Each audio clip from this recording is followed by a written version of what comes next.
I can't believe I'm about to die and I spent my whole life playing video games. Today we're going to talk about Spider-Man Far From Home.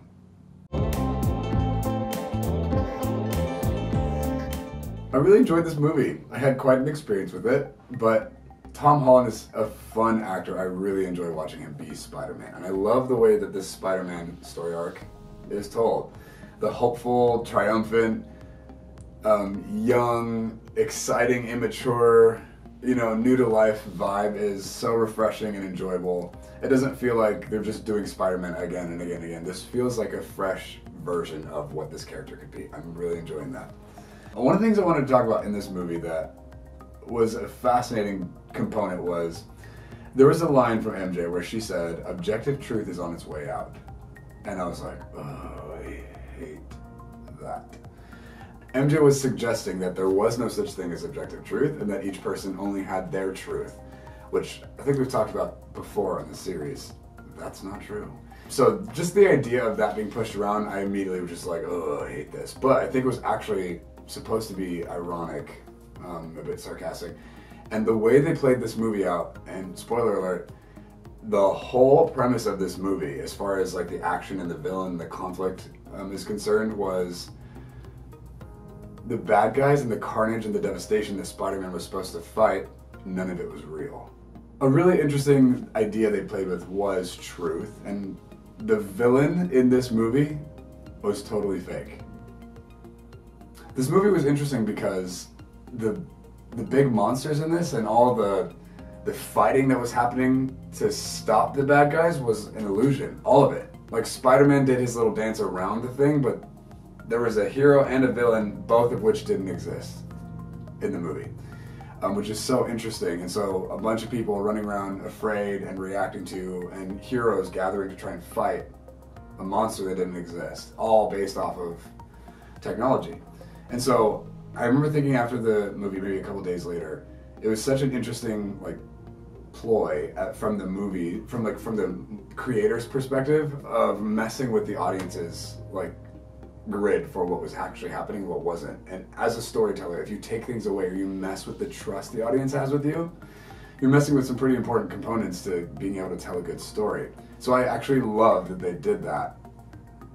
I hated it at the same time, but I loved the stunt about it, and I think that they pulled it off, and it was interesting to watch. One of the most painful things about this movie was the whole dynamic of fatherhood and mentorship. One of the things that Tom Holland's character brings to this whole franchise is he's impressionable. And so he had Tony Stark for the last few movies, right? We watched him be mentored and discipled, if you will, by Tony, and then Tony died. And so you see this strong desire in Spider-Man's character to want to be guided and taken care of and taught. And I think that a lot of us in the audience, I'm probably speaking more from a younger man's perspective, but I think women probably relate as well. There's such a vulnerability and innocence to that posture in life, and when that's not taken care of, there's something really violating and wrong about watching that dynamic be unmet. And so this movie messes with that dynamic on a greater scale than we've seen thus far in Spider-Man's story. One of the characters, there were several scenes where he was so intentionally pursuant and celebratory and invested in Spider-Man from a father figure type role, and it was really beautiful to see. It was really rewarding, and it felt so contrasted from what you normally see in these dynamics, and it was awesome. And it got to the point where I was like, this is too awesome for it to be, for it to stick around. There's no way this guy's gonna be what this is. It wasn't too cheesy. You genuinely wanted to believe that this guy was this supportive, friendly, whatever. But alas, it didn't last. It was not true. And it was painful to watch Spider-Man have to react to that, and we never got really any closure in the story. So that was a really painful thing, and one of the things I took away from the theater that I was in was experiencing some emotional pain from the audience having watched that whole dynamic not getting resolved. It was painful and it was rough. I think because we all have such a protective desire for the young hero to have the guidance and the covering and the protection that they need to be able to flourish and step into who they're supposed to be. And when that's not in place, it really pulls on heartstrings. Like, God has such compassion and such protection for the orphan, right? He has such a regard for the children who don't get the parenting thing, who aren't looked after. And so I think it pulls on us as well. We feel that compassion and that longing to want to cover and protect and fix that problem, like close the gap, if you will. So that was definitely displayed pretty powerfully in this movie. And yeah, just really pulled on, you know, I think pain that some people were like carrying in the midst of responding to that, but also just like wanting to see that get resolved. And we didn't get it in the movie, which was like, oh. But I think it sets up whatever the next movie's going to be. I think they've had some really good stuff to work with. We'll see. And then there's another interesting dynamic here where I think we see this theme with the young Spider-Man. This thing probably would drive me nuts if I were mentoring this kid. He often makes choices or decisions that are not thought through. He doesn't like think ahead and like play out the decisions he's going to make. He just kind of reacts and makes these like short-sighted decisions that have pretty drastic consequences to them.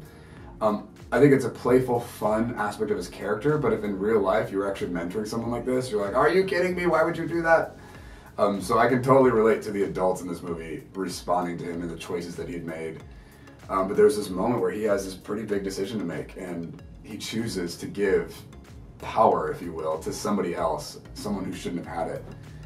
And he's going on his journey. You're watching him like discover himself, but he gets to those conclusions pretty emotionally and pretty quickly without a lot of like thinking. Like he didn't really pull it apart and like explore many options and make sure that the decision he was going to make was a sound choice. And so that's a theme that I think we have with this character, where he continues to make these pretty drastic decisions that like, you know, affect the big picture in a big way. And he's made some pretty powerful ones, but he's also made some pretty stupid decisions. And I think that there's something interesting in this element, because a lot of us end up having choices like that as well. We are given the opportunity to bestow power or to take it up or whatever.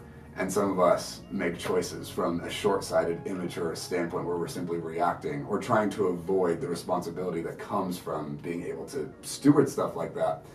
Namely, our own identity. Namely, our own calling, our own destiny, our own career path even. Some of us are afraid of who we are and what we're capable of. We don't want to deal with that kind of power, with that kind of responsibility and significance, and so we just react and we short-sightedly make an emotional decision to get that pressure off of us. But in that immaturity, we actually sacrifice things that are beautiful and weighty, that were designed to be far-reaching and drastic and amazing. Like, God has hidden within every single one of us this beautiful ability to impact the world and to bring an influence that without being a son or daughter of the King, we wouldn't get to have. And so it's interesting to watch Spider-Man's response to that, because I think it's a reflection of a lot of how we choose. And so I think a lesson that we get to see in his journey is he's doing stuff we do. Like, he's reacting to things that we react to in ways that we react. And so as frustrated as I can get with him, I know there are times in my life where I was doing the same thing. Maybe that's why I get upset about it. There are ways that we have been given the opportunity to make a choice about power in our lives, and anybody can just throw it away. Anybody can get rid of it. It doesn't take guts, it doesn't take courage or faith to hold something of weight, of significance, and let the consequences take their toll on us while we hold it. But that's the beauty and the exchange of walking something out with God that He gave to us. And there's so many things that this applies to, like the money that you possess, the job that you have, the family you were born into, the relationships that you have, the voice you have, the role you get to play in the environment that you're in, or in the greater story of the world. Like, there's so much power that's just handed to us, and then we each get to make a choice what we want to do with that. And so many people want to avoid the responsibility of bestowing power or taking it up or what have you. And the awkward thing is, we have a story in the Bible. It's the parable of the talents. The master gives power. He bestows power to 3 different servants. And the servant with 5 and the servant with 2 doubled what they had, right? The servant with 1 was afraid, and so he got rid of what he was given. And then when the master came back, the consequence was what he had was taken from him and given to the guy who made the most. A lot of us respond in the same way, and this is not just talking about money. It's talking about who we are, talking about the impact that we get to have or what we get to experience or receive from whatever's going on in our lives. And there's a beautiful invitation there for us to trust in the nature of love, that God is who he says he is, that he will take care of us, that he will show up. And if that's true, then we are then free to show up as we are, trusting, innocent, vulnerable, and we still get to win. And so it's an interesting dynamic that you see Spider-Man's character often engage with in each of the movies that he's in. I love how they explore this and the way they tell the story. And I'm looking forward to what this character ends up becoming later down the series. But by and large, I loved this movie. It was super fun, really enjoyable, and some quality substance to it that's definitely worth watching.